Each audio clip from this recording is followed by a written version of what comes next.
About 4,000 years ago, Allah ordered Prophet Abraham to leave his homeland in Palestine and move south to a place where he would begin a new life.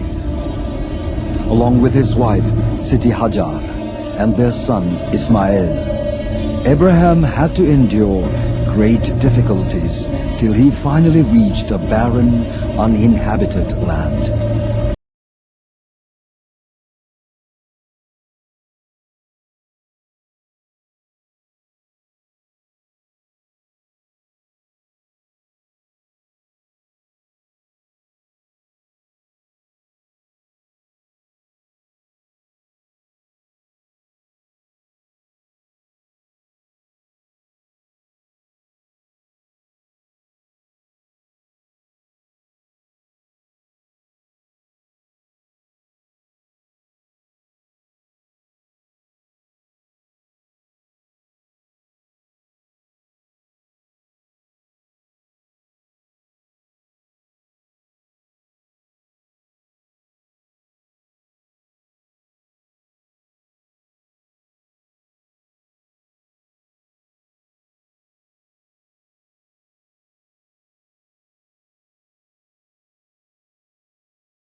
The house of worship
Masjid al-Haram's area had reached more than 30,000 square meters.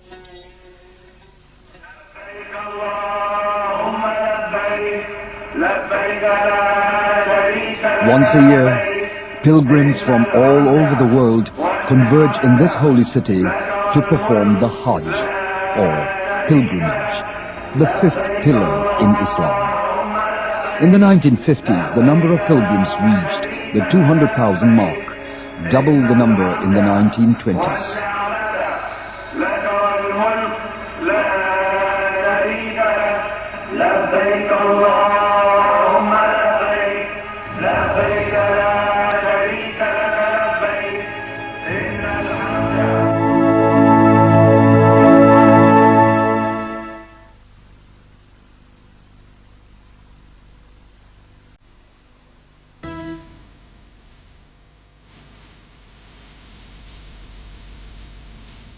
With the end of the Second World War, many Muslim nations gained independence from foreign dominance.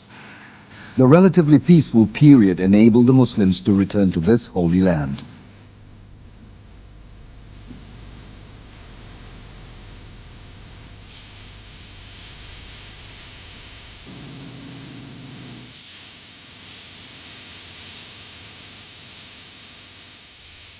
The pilgrims may be of different races, but they speak the same language. That is, Allah is great. And they too share the same wish to perform the Hajj, the fifth pillar in Islam.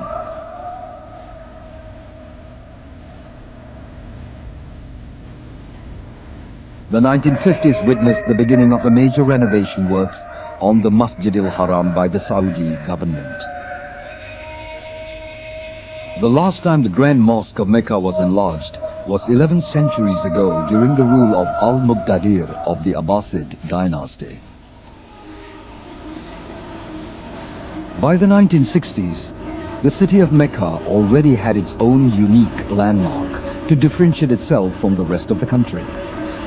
Mecca and also Medina are known as the forbidden cities, where non-Muslims are not allowed to enter. The landmark where non-Muslims were forbidden to enter was situated 24 kilometers from the holy city of Mecca.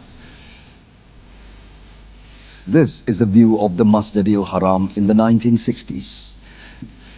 The total area of the Grand Mosque then was 160,000 square meters, as compared to 30,000 square meters during the time of Al-Muqtadir, the famous leader of the Abbasid dynasty.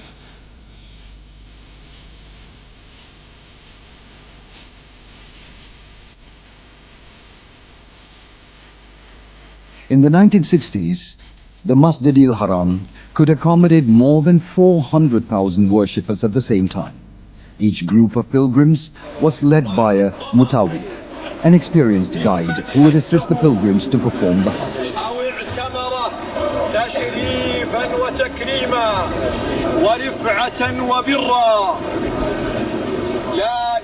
It was during the rule of the Umayyad dynasty that the Kaaba began to be adorned with verses from the Holy Quran. Prior to this, only plain cloth was used to cover it. In the year 692 AD, the Kaaba had roof complete with rain gutter. This is part of the gutter which is now on display in the Topkapi Museum in Istanbul, Turkey. It was introduced by Al-Hajjaj Yusuf, the governor of the Umayyad dynasty, and continued to be used till the last Ottoman leader.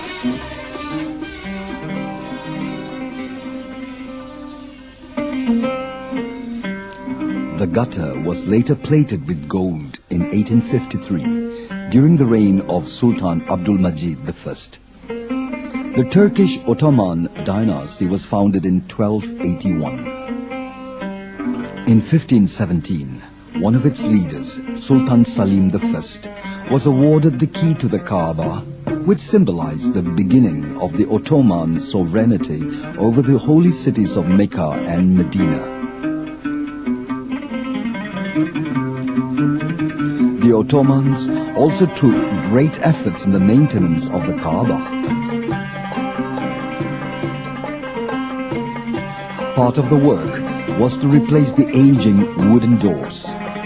They are now on display in the Topkapi Museum in Istanbul.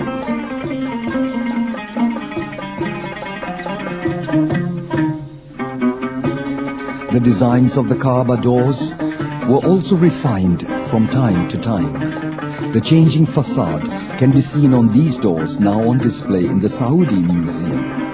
They were built during the early years of the Saudi government.